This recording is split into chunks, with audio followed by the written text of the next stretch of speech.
Sir தேர்தல் காலத்துல வந்துட்டு எல்லா கட்சியோடையும் கம்பேர் பண்றப்போ மாற்றத்தை கொண்டு வரும் கட்சியா வந்துட்டு டிவிகே தான் இருக்கும் அப்படின்றது அவங்க முன்னாடி இருந்து சொல்லிட்டே இருக்க ஒரு விஷயம். ஆனா அவங்க என்ன மாற்றம் கொண்டு வந்தாங்க அப்படின்னு பார்த்தா மக்களுக்கு வந்துட்டு பூஸ்ட் கொடுக்கறது, அரிசி மூட்டை கொடுக்கறது, சில்வர் பாத்திரம் கொடுக்கறதுன்னு இந்த மாதிரியான விஷயங்கள். ஆமா சார், பூஸ்ட் எல்லாம் கொடுத்துருக்காங்க. ஸோ இந்த மாதிரியான மாற்றங்கள் தான் கொண்டு வந்திருக்காங்க. இது வந்து மக்களுக்கு தேவையான மாற்றமா? இதை தான் அவங்க சொந்த மாற்றம். இந்த மாதிரியான இலவசங்கள் கொடுக்கறது, எலெக்ஷனுக்கு முன்னாடி எதையாவது கிஃப்டா கொடுக்கறது, இது மற்ற கட்சிகள் பண்ற விஷயம் தான். அதை தான் இவங்களும் பண்றாங்க. இவங்களுக்கு பெரிய கொள்கை கோட்பாடெல்லாம் ஒன்றும் கிடையாது, பெரிய புதுமையான அரசியலும் கிடையாது. அப்ப இவங்க என்ன பண்ண முடியும்? அதிமுக திமுகவோட போட்டி போடுறாங்க. எப்படி போட்டி போடுறாங்க? அவங்க செய்யற விஷயங்களையே இவங்களும் செய்து அவங்க கூட போட்டி போடுறாங்க. இலவசங்களை திமுக அறிவிக்குது, அதிமுகவும் இலவசங்கள் நாங்க கொண்டு வருவோம்னு ப்ராமிஸ் பண்றாங்க. ஒரு நல்ல கட்சியா இருந்தா அந்த இலவசங்களை விமர்சிக்கணும். ஆனா விஜய் என்ன பண்றாரு? அதை ஃபாலோ பண்றாருன்றது ஒண்ணு, இலவசங்களை விமர்சிக்க கூடியவங்களும் அவர் திட்டுறாரு.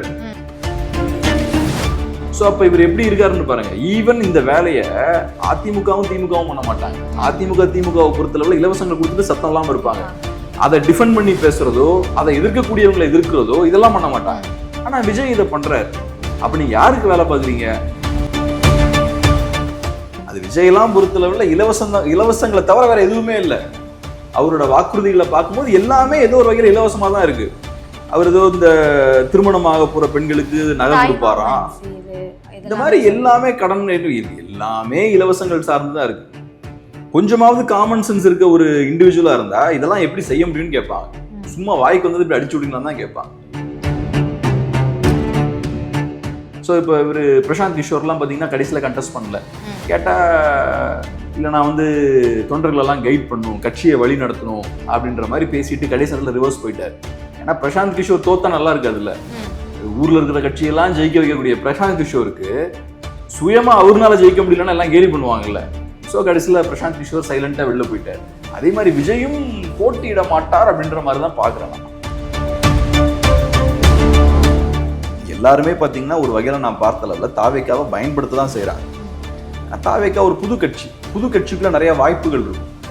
போயாச்சுன்னா ஒரு பேச்சாளர் ஆயிடலாம், போயாச்சுன்னா உங்களுக்குன்னு ஒரு அடையாளம் கிடைக்கும். அதுக்கப்புறம் இப்போ எலெக்ஷனுக்கு முன்னாடியே தாவேக்காரங்க நிறைய பேர் திமுகவுக்கு தாவுறாங்க. அப்போ எலெக்ஷன் முடிஞ்சதுக்கு அப்புறம் யோசிச்சு பாருங்க. ஸோ இதுதான் தாவேக்காவோட கண்டிஷன். சார் தேர்தல் காலத்துல வந்துட்டு எல்லா கட்சியோடையும் கம்பேர் பண்றப்போ மாற்றத்தை கொண்டு வரும் கட்சியா வந்துட்டு டிவிகே தான் இருக்கும் அப்படின்றது அவங்க முன்னாடி இருந்து சொல்லிட்டே இருக்க ஒரு விஷயம். ஆனா அவங்க என்ன மாற்றம் கொண்டு வந்தாங்க அப்படின்னு பார்த்தா மக்களுக்கு வந்துட்டு பூஸ்ட் கொடுக்கறது, அரிசி மூட்டை கொடுக்கறது, சில்வர் பாத்திரம் கொடுக்கறதுன்னு இந்த மாதிரியான விஷயங்கள். ஆமா சார், பூஸ்ட் எல்லாம் கொடுத்துருக்காங்க. ஸோ இந்த மாதிரியான மாற்றங்கள் தான் கொண்டு வந்திருக்காங்க. இது வந்து மக்களுக்கு தேவையான மாற்றமா? இதை தான் அவங்க சொன்ன மாற்றம். இதுல ஒன்றும் மாற்றமே இல்லையே. இதெல்லாம் இங்க இருக்கக்கூடிய கட்சிகள் பண்ணக்கூடியதுதான். வேணா மற்ற கட்சிகள் ஹார்லிக்ஸ் கொடுப்பாங்களா இருக்கும், இவரு பூஸ்ட் கொடுக்கலாம். ஆனா இந்த மாதிரியான இலவசங்கள் கொடுக்கறது, எலெக்ஷனுக்கு முன்னாடி எதையாவது கிஃப்டா கொடுக்கறது, இது மற்ற கட்சிகள் பண்ற விஷயம் தான். அதைதான் இவங்களும் பண்றாங்க.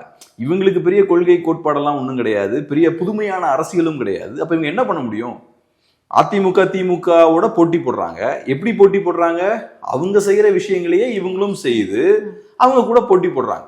இப்ப அவங்க ஒரு விதமான அரசியல் பண்றாங்கன்னா நீங்க வேற விதமான புதுமையான நல்ல அரசியல் பண்ணியும் அவங்களுக்கு மாற்றா இருக்கலாம். பட் அதை பண்ணாம அவங்களோடய சேர்ந்து ஓடலாம் அப்படின்ற மாதிரி பண்றாங்க. ஸோ இது காட்டக்கூடிய விஷயம் என்னன்னா இவங்க மாற்று கிடையாது. அதான் நான் சொன்ன மாதிரி இலவசங்களை திமுக அறிவிக்குது, அதிமுகவும் இலவசங்கள் நாங்க கொண்டு வருவோம்னு ப்ராமிஸ் பண்றாங்க. ஒரு நல்ல கட்சியா இருந்தா அந்த இலவசங்களை விமர்சிக்கணும். ஆனா விஜய் என்ன பண்றாரு? அதை ஃபாலோ பண்றாருன்றது ஒண்ணு, இலவசங்களை விமர்சிக்க கூடியவங்களும் அவர் திட்டுறாரு. இலவசங்களெல்லாம் விமர்சிக்க கூடாது, அது இலவசங்கள்ன்றது அது ஏறக்குறைய உரிமை மாதிரி பேசுறாரு. இலவசங்கள்லாம் சொல்லக்கூடாதுன்னு அவர் பேசுறாரு. சோ அப்ப இலவசங்களை ஆதரிக்கிறாருன்றது ஒண்ணு, இலவசங்களை பத்தி இலவசங்கள் மேல விமர்சனம் வச்சா அவங்கள அட்டாக் பண்றாரு. சோ அப்ப இவர் எப்படி இருக்காருன்னு பாருங்க. ஈவன் இந்த வேலையை அதிமுகவும் திமுகவும் பண்ண மாட்டாங்க. அதிமுக திமுகவை பொறுத்தளவுல இலவசங்களை கொடுத்துட்டு சத்தம் இல்லாம இருப்பாங்க. அதை டிஃபெண்ட் பண்ணி பேசுறதோ, அதை எதிர்க்கக்கூடியவங்களை எதிர்க்கிறதோ இதெல்லாம் பண்ண மாட்டாங்க. ஆனா விஜய் இதை பண்றாரு.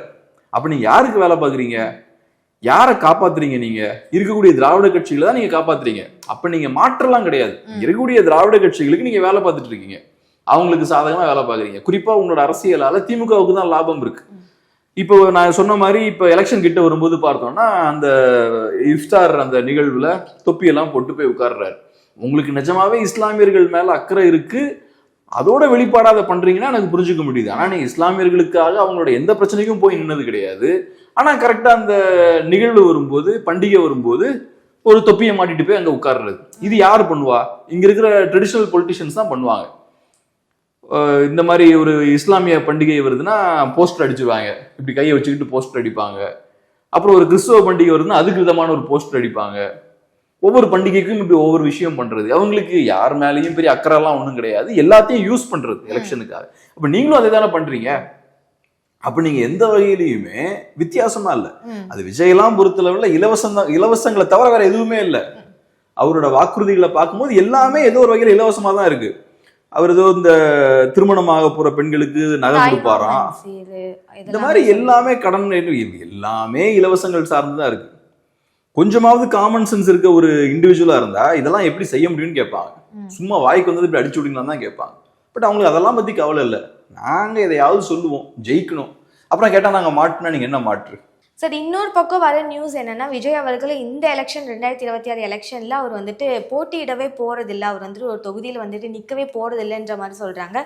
இன்னொன்று, டிவிகேல மொத்தமாவே 70 தொகுதிக்கான வேட்பாளர்கள் மட்டும்தான் இருக்காங்க அப்படின்னு சொல்லிட்டு சொல்றாங்க சார். இப்போ எல்லாருமே வந்துட்டு வேட்பாளர்கள் லிஸ்ட்டை வந்துட்டு ஆல்மோஸ்ட் எல்லாம் கொடுத்துக்கிட்டு இருக்க நிலையில 70 வேட்பாளர்கள் தான் இருக்காங்க அப்படின்றது எப்படி சார் எடுத்துக்கிறது? சினிமாவில் அவர் வெளியே வராருன்னா அவரு பெரிய ஒரு சினிமா ஸ்டார், பெரிய ஒரு தாக்கத்தை ஏற்படுத்துறாரு, சினிமால டாப்பா இருக்காரு. ஸோ பெரிய ஹீரோ அப்படின்ற ஒரு பிம்பம் இருக்கு. மக்கள் அவரை பார்க்கும்போது விஜய் ஜெயித்து பார்த்தே அவங்களுக்கு பழகப்பட்டிருப்பாங்க. விஜய் வந்தாருன்னா சூப்பர் ஹிட் கொடுப்பாரு, விஜய் வந்தாருன்னா மெகா பட்ஜெட் படத்தை எடுப்பாரு, விஜய் வந்தாருன்னா பாக்ஸ் ஆஃபீஸ் ரெக்கார்ட் எல்லாம் பிரேக் பண்ணுவாரு. விஜய்க்கு பாத்தீங்கன்னா சேலரி பாத்தீங்கன்னா உள்ளதுல எல்லாத்தோட அதிகமா இருக்கும். ஓவர்சீஸ்ல விஜய் கலெக்ஷன் பயங்கரமா இருக்கும். ஸோ இந்த மாதிரி விஜயை பொறுத்தளவுல ஜெயிச்சுக்கிட்டே இருக்கிற மாதிரியான ஒரு தோற்றம் இருக்கு. ஆனா அரசியல் அப்படி கிடையாது. விஜய் ஒரு அரசியல்வாதி கிடையாது, ஒரு நடிகர் தான். ஸோ சினிமால நல்லா பண்ணிடுவார். ஆனா அரசியலுக்கு வந்தா விஜயால எதிர்பார்த்த அளவுக்கு பெர்ஃபார்ம் பண்ண முடியாது. இன்கேஸ் விஜய் தோக்குறாருன்னா அது விஜயோட அந்த பிம்பத்தை உடைச்சிடும். ஹீரோக்கு இருக்கக்கூடியது பிம்பம் தான். இப்போ ஒரு சயின்டிஸ்ட் வந்து பிம்பத்தை நம்பி வாழ்றது கிடையாது. அவருக்கு நிஜமாவே சயின்ஸ் பத்தின புரிதல் இருக்கும், அவரு விஷயம் உள்ள ஆளா இருப்பார். ஆனா சினிமா நடிகர்களை பொறுத்தளவுல ஒரு தோற்றம் தான், ஒரு பிம்பத்தை அவங்க கட்டி வச்சிருப்பாங்க. இவர் இப்படி இருப்பார் அப்படின்னு மக்கள் நம்புவாங்க, அவ்வளவுதான். ஸோ அது ஒரு கல் எடுத்து விட்டு அது உடஞ்சிரும்.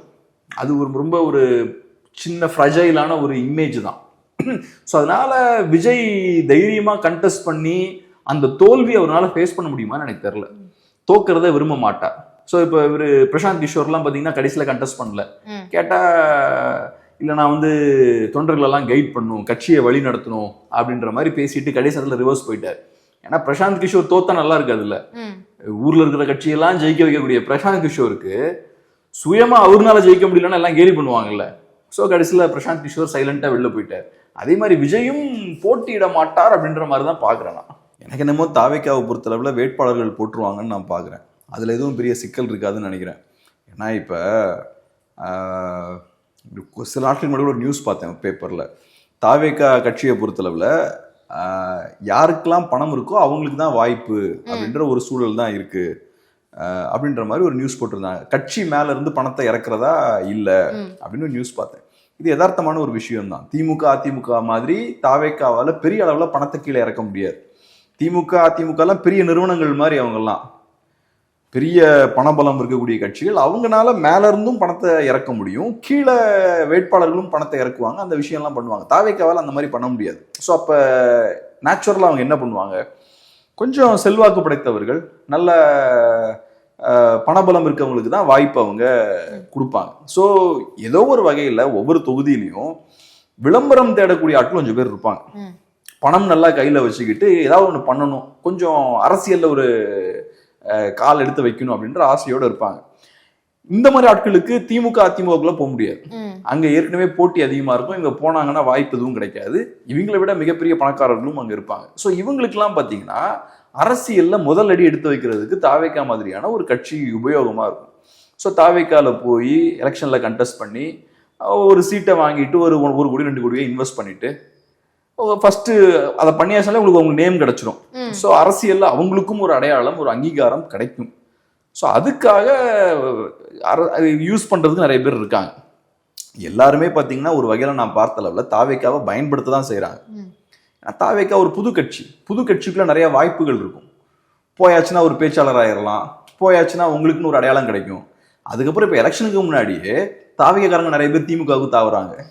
அப்போ எலெக்ஷன் முடிஞ்சதுக்கு அப்புறம் யோசிச்சு பாருங்க. ஸோ இதுதான் தாவேக்காவோட கண்டிஷன். சரி, இதுதான் சரி. இப்போ வேட்பாளர்கள் வந்துட்டு அவங்களோட காசு வச்சு தான் வந்துட்டு அவங்க கிரவுண்ட் ஒர்க் பண்ணணும் அப்படின்னு இருந்தா, இப்போ நீங்க சொன்ன மாதிரி நிறைய பேர் வந்துட்டு திமுகவுக்கு போறவங்க இருக்காங்க. எப்படி சார் நம்பி அவங்களோட பணத்தை போட்டு, எப்படி இதுதான் புது கட்சி அப்படின்றது தெரியும், எந்த அளவுக்கு வின்னிங் பர்சன்டேஜ் அப்படின்றதும் அவங்களுக்கு தெரியும். அப்படி இருக்கப்போ தன்னோட காசை போட்டு உள்ள வந்துட்டு வரதுக்கு யார் சார் ரெடியா இருப்பா? நிறைய பேர் ரெடியா இருப்பாங்க. ஒரு பப்ளிசிட்டி அவங்களுக்கு கிடைக்குது இல்ல, அவங்களுக்கு ஒரு அடையாளம் கிடைக்குது இல்ல. இப்ப நீங்க அரசியல்ல உங்களோட கால் தடத்தை பதிக்கணும்னா நிறைய பணம் செலவழிக்க நிறைய பேர் தயாரா இருக்காங்க. இவங்களுக்கு என்ன சிக்கல்னா திமுக அதிமுகல போட்டி அதிகம். அங்க போனா இவங்களால எதுவும் பண்ண முடியாது. சோ தாவேக்கா மாதிரியான ஒரு புது கட்சியில உள்ள போனா இவங்களுக்கு டக்குன்னு வாய்ப்பு கிடைக்கும். அரசியல்ல உள்ள ஒரு வந்துடணும் அப்படின்றதுக்காக டிவிகே இது பண்ணிப்பாங்க. சோ இந்த எலெக்ஷன்ல கண்டெஸ்ட் பண்றாங்கன்னா அவங்களுக்கு ஒரு பேர் கிடைக்கும், ஒரு அடையாளம் கிடைக்கும். ஒரு 30,000 ஓட்டு வாங்குறாங்கன்னு வச்சுப்போம், அது கஷ்டம், ஆனா வாங்குறாங்கன்னு வச்சுப்போம். அப்ப பரவாயில்லப்பா, இந்த தொகுதியில இவர் 30,000 ஓட்டு வாங்கினாரு, இவருக்குன்னு ஒரு பேர் இருக்கு. அப்ப நெக்ஸ்ட் எலெக்ஷன்ல அவருக்கு ஒரு வேல்யூ கிரியேட் ஆயிரும்ல. 29ல 31லாம் அவருக்கு ஒரு வேல்யூ இருக்கும், அவருக்குன்னு ஒரு அடையாளம் இருக்கும். ஸோ இவரும் ஒரு முக்கியமான ஆள் தான் தொகுதியில் அப்படின்ற ஒரு அடையாளம் கிடைச்சிடும். ஸோ அதுக்கு அவங்க தாவேக்காவை யூஸ் பண்ண ரெடியா இருப்பாங்க. இந்த மாதிரியான வேலைகளுக்கு பணத்தை இறக்குறதுக்கு நிறைய பேர் ரெடியா இருக்காங்க. ஆனா இங்க என்ன சிக்கல்னா, நீங்க வெறுமனே ஒருத்தர் பணத்தை இறக்குறாருன்றதுக்காக அவருக்கு வாய்ப்பு கொடுத்தீங்கன்னா அவர் தகுதியானவரா இருக்க மாட்டார். அது போக உள்ள நிறைய கரப்ஷனும் நடக்கும். இவங்களுக்கு எல்லாம் வாய்ப்பை கொடுக்குற ஆள் யாராவது இருப்பாங்கல்ல, அவங்க ஊழல்ல ஈடுபடுறதுக்கும் வாய்ப்பு இருக்கு. ஸோ இந்த மாதிரி முறையில நீங்க ஆட்களை கொண்டு வரீங்கன்னா மோஸ்ட்லி அவங்க கிட்ட பணம் இருக்கும், அதை தாண்டி வேற ஒன்றும் இருக்காது. அங்க சிக்கல் இருக்கும். சில நேரங்கள்ல மோசமான ஆட்கள், நம்பகத்தன்மை இல்லாதவர்கள், கிரிமினல்ஸ் எல்லாம் உள்ள வர்றதுக்கு வாய்ப்பு இருக்கு. அது சிக்கல். ஆனா தாவேக்காவை பொறுத்தளவுல அவங்களுக்கு கேண்டிடேட்ஸ் போடுறதுல பிரச்சனை இருக்காதுன்னு நினைக்கிறேன். யாராவது அவங்கள போட்டுடலாம்.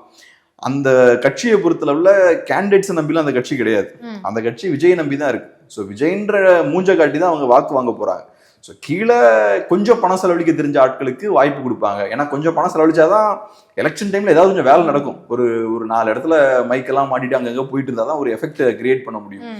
அதை பண்றதுக்கு ஏற்ற மாதிரியான சக்தி அந்த வேட்பாளருக்கு இருக்கணும்னு பார்ப்பாங்க. அதை தாண்டி இவங்களுக்கு ஸ்ட்ரென்த்னு யாருன்னு பார்த்தா விஜய் தான். இவங்க இந்த கேண்டிடேட்ஸை நம்பி கிடையாது, விஜயை நம்பி தான் இவங்க இருக்காங்க. டிவிகே விஜய் அவர்கள் அந்த சிபிஐ விசாரணை இப்போ போயிட்டு இருக்கு. அது என்னன்னா, கரூர்ல வந்த கூட்டத்தை வந்துட்டு ஜனநாயகன் படம் ஷூட்டிங்காக பயன்படுத்திக்கிட்டாரு அப்படின்ற கண்ணோட்டத்துல தான் இந்த சிபிஐ விசாரணை இப்போ போயிட்டு இருக்குன்ற மாதிரி நியூஸ் வருது சார். அதை எப்படி பாக்குறீங்க சார்? இப்போ நமக்கு தெரியல விஜய் அவர்கள் ஜனநாயகன் படம் ஷூட்டிங்காக அந்த கூட்டத்தை பயன்படுத்தினாரான்னு நமக்கு தெரியல. சிபிஐ தரப்புல இருந்து அஃபிஷியலா எந்த செய்தியும் வெளியே வரல, இன்னும் சார்ஜ் ஷீட்டும் ஃபைல் பண்ணல. ஸோ அப்படி இருக்கும்போது எக்ஸாக்டா என்ன நடக்குதுன்றது நமக்கு தெரியல. அப்படி விஜய் அந்த மக்களை ஷூட்டிங்காக பயன்படுத்தி இருந்தாருன்னா அது மிகப்பெரிய தப்பா இருக்கும். அதுக்கான தண்டனையை அவர் ஃபேஸ் பண்ணி தான் ஆகணும். ஏன்னா 41 பேர் இறந்துருக்காங்க, சாதாரண விஷயம் கிடையாது. பட் இப்போ எக்ஸாக்டா என்ன நடந்தது அப்படின்றது நமக்கு தெரியல. ஒரு விஷயம் என்னன்னா, சரியா அவங்க கையாளல. அந்த நிகழ்வை இன்னும் கொஞ்சம் கூட ஒழுங்கா திட்டமிட்டு கரெக்டா கையாண்டிருக்கலாம். ஆனா அந்த விஷயத்த விஜயும் அவர் கூட இருந்தவங்களும் சரியா அவங்க கையாளல. ஸோ அந்த வகையில பெரிய லெவல்ல கோட்டை விட்டுட்டாங்க. அதுக்கான பாதிப்பை அவங்க ஃபேஸ் பண்ணி தான் ஆகணும். அதனால வரக்கூடிய விளைவுகளை அவங்க ஃபேஸ் பண்ணி தான் ஆகணும். பட் எக்ஸாக்டா என்ன நடந்துட்டு இருக்குன்னு தெரியல. இப்போ சிபிஐ பொறுத்தளவுல ரொம்ப ப்ரொஃபஷனலான ஒரு ஆர்கனைசேஷன். அடிச்சோம் கவிழ்த்தோம்லாம் எதுவும் பண்ணிட மாட்டாங்க, எல்லாத்தையும் பிளான் பண்ணி ரொம்ப சிஸ்டமேட்டிக்கா தான் பண்ணுவாங்க. ஸோ இப்போ இந்த வழக்கை பொறுத்தளவுல இதுவும் சாதாரண வழக்கு கிடையாது, இது ரொம்ப சீரியஸான வழக்கு. இதுல நிறைய லேயர்ஸ் இருக்கு. இப்ப சாதாரண விசாரணையா இருக்குன்னு வச்சுப்போமே, சிபிஐ குயிக்கா முடிச்சிருவாங்க சில கேஸ்லாம். 3 to 6 monthsல எல்லாம் முடிச்சிருவாங்க. இப்போ ஒரு கிரைமா இருக்குன்னு வச்சுப்போம், இல்லாட்டி ஃபினான்ஷியல் ஃப்ராடா இருக்கலாம். அப்போ ஒருத்தர் பாதிக்கப்பட்டிருப்பாரு, இன்னொரு தரப்பு பாதிப்பை ஏற்படுத்தினவங்களா இருப்பாங்க. ஸோ அப்ப அதுல பெருசா காம்ப்ளெக்ஸா எதுவும் இல்லை. யாரு மோசமானவங்க யாரு நல்லவங்க அதெல்லாம் கிளியரா இருக்கு, கரெக்டா ப்ரூவ் பண்ணிட்டு போக வேண்டியதுதான். ஆனா இப்ப இங்க என்னன்னா நிறைய லேயர்ஸ் இருக்குல்ல. இதுல டிவிகேன்ற ஒரு கட்சி இன்வால்வ் ஆயிருக்கு, விஜய்ன்ற பெரிய ஒரு செலிபிரிட்டி ஒரு அரசியல்வாதி இன்வால்வ் ஆயிருக்காரு, செந்தில் பாலாஜி அவர்களை கூப்பிட்டு விசாரிக்கிறாங்க, திமுகன்ற கட்சி அப்ப உள்ள வர ஆரம்பிக்குது. ஸோ அரசியல் களத்தில் இப்படி நடந்திருக்கு. இது வரைக்கும் அரசியல் வரலாறுல 41 பேர் இந்த மாதிரி பொலிட்டிக்கல் மீட்டிங்ல இறந்ததே கிடையாது. ஸோ இதுக்கு பின்னாடி ஏதாவது மோட்டிவ்ஸ் இருக்கா, அது இதுன்னு ஏகப்பட்ட விஷயங்கள் செக் பண்ண வேண்டியது இருக்கு. அது போக இப்ப நீங்க சொல்ற மாதிரி சைட்ல அந்த டைம்ல படமோட ஷூட்டிங்கும் போய்கிட்டு இருந்தது. ஸோ இப்போ பார்த்தீங்கன்னா நிறைய லேயர்ஸ் இருக்கு, நிறைய பேர் உள்ள வராங்க. அப்போ இந்த கேஸ் ரொம்ப காம்ப்ளெக்ஸா இருக்கு. ஸோ அப்போ இதை வந்து சட்டு புட்டுன்னு முடிச்சிட முடியாது, நம்ம எதிர்பார்க்கல டக்குன்னு அவுட்கம்லாம் வராது. ஸோ இப்போ சமன் பண்ணியிருக்காங்க. சிபிஐ பொறுத்தளவில் அவங்க சார்ஜ் ஷீட் ஃபைல் பண்ணும்போது தான் நமக்கு தெரியும் எக்ஸாக்டாக என்னென்ன விஷயங்கள் அங்கே இருக்குன்னு.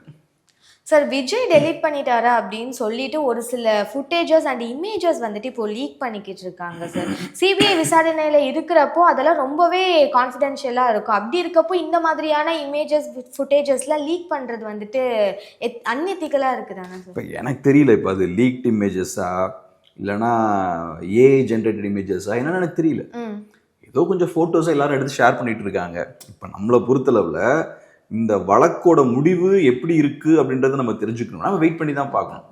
இப்போ இந்த ஃபோட்டோஸ் லீக் ஆகுதுன்னு அதை மையமாக வச்சு நம்ம நிறைய பேசிட்டு இருக்கிறதுல பிரயோஜனம் கிடையாது. இப்போ பெஞ்சமின் நெட்டன்யாகு இறந்துட்டாருன்னு கொஞ்ச நாள் பேசிட்டு இருந்தாங்க.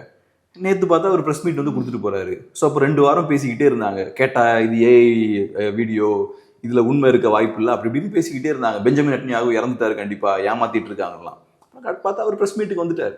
ஸோ இப்போ ஒரு விஷயம் நமக்கு தெரியலன்னா அதை நம்ம போட்டு நோண்டி நோண்டி பேசிக்கிட்டே இருந்தோம்னா இப்படியா இருக்கலாமோ அப்படியா இருக்கலாமோனா அப்புறம் நாளைக்கு அந்த ப்ரெஸ் மீட் வச்சோடனே முடிஞ்சு போச்சு. அது அதே மாதிரி தான் நாளைக்கு சிபிஐ அவங்க தரப்புல இருக்கக்கூடிய விஷயங்கள்லாம் சொல்ல போறாங்க, அப்போ எல்லாம் தெரிய போகுது.